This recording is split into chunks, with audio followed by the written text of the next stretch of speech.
Hello കുട്ടികളെ, ഇന്ന് നമ്മൾ പഠിക്കാൻ പോകുന്നത് 7th സ്റ്റാൻഡേർഡിലെ maths chapter 2 fractions page number 28ലെ പ്രോബ്ലംസാണ് ഇന്ന് നമ്മൾ ചെയ്യാൻ പോകുന്നത്. പാർട്ട് 3.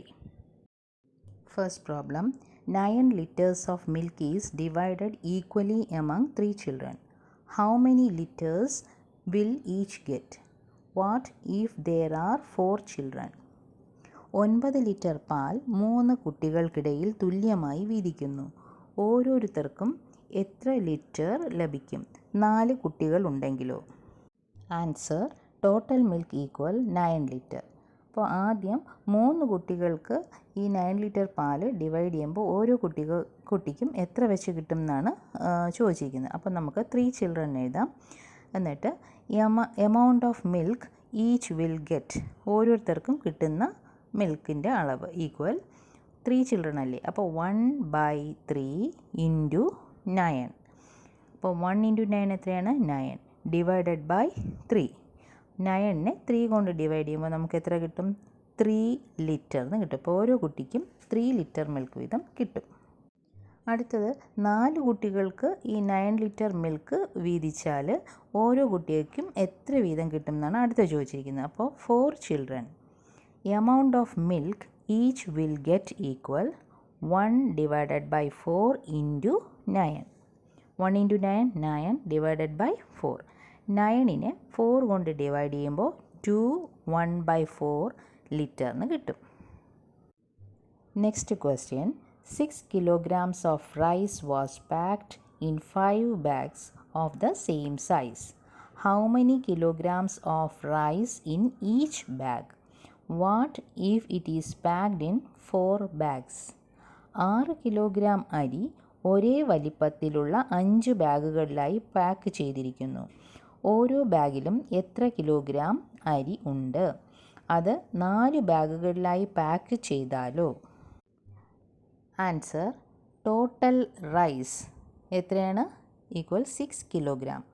അത് 5 ബാഗുകളിലായിട്ട് നിറയ്ക്കുമ്പോൾ ഓരോ ബാഗിലും എത്ര കിലോഗ്രാം അരിയാണെന്നാണ് ചോദിച്ചിരിക്കുന്നത്. അപ്പോൾ 5 bags.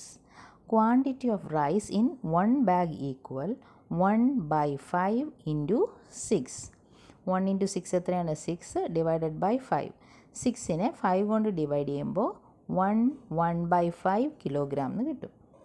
അടുത്തത് 4 ബാഗുകളിൽ ഇത് 6 കിലോഗ്രാം അരി നിറച്ചാൽ ഓരോ ബാഗിലും എത്രയായിരിക്കും എന്നാണ് ചോദിച്ചിരിക്കുന്നത്. അപ്പോൾ 4 bags. അപ്പോൾ അതിൽ ഓരോ ബാഗിലും എത്ര quantity of rice in 1 bag equal 1/4 into 6. 1 into 6 എത്രയാണ്? 6 താഴെ ഡിവൈഡഡ് ബൈ 4. ഇനി 6നെ 4 കൊണ്ട് ഡിവൈഡ് ചെയ്യുമ്പോൾ 1 2/4 എന്ന് മിക്സഡ് ഫ്രാക്ഷൻ കിട്ടും. ഈ 2 ഡിവൈഡഡ് ബൈ 4ൽ 2ഉം 4ഉം 2ൻ്റെ ടേബിളിൽ വരും അല്ലേ. അപ്പോൾ 2 കൊണ്ട് ഡിവൈഡ് ചെയ്യാം. അങ്ങനെ 2 കൊണ്ട് ഡിവൈഡ് ചെയ്യുമ്പോൾ 1 2 is 2. അപ്പോൾ 2നെ വെട്ടിയിട്ട് 1 എഴുതാം.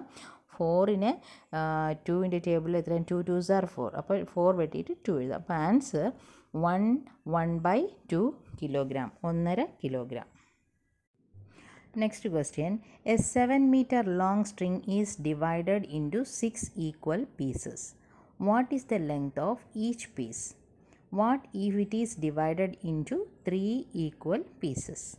7 മീറ്റർ നീളമുള്ള ചരടിനെ 6 തുല്യ കഷ്ണങ്ങളായി വിഭജിച്ചിരിക്കുന്നു. ഓരോ കഷ്ണത്തിൻ്റെയും നീളം എത്രയാണ്? അതിനെ 3 തുല്യ കഷ്ണങ്ങളായി വിഭജിച്ചാൽ എന്ത് ചെയ്യും? Answer, total length equal 7 metre. അപ്പോൾ ആദ്യം 6 പീസസ് ആയിട്ട് മുറിച്ചാൽ ഓരോ പീസിൻ്റെയും നീളം എത്രയായിരിക്കും? അപ്പോൾ 6 pieces.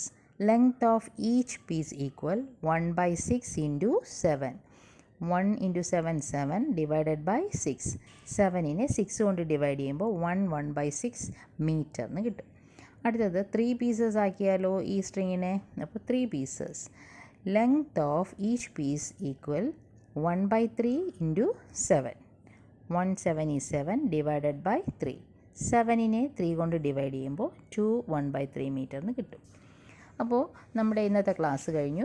ക്ലാസ് ഇഷ്ടമായാൽ ചാനൽ സബ്സ്ക്രൈബ് ചെയ്യുക. Thank you.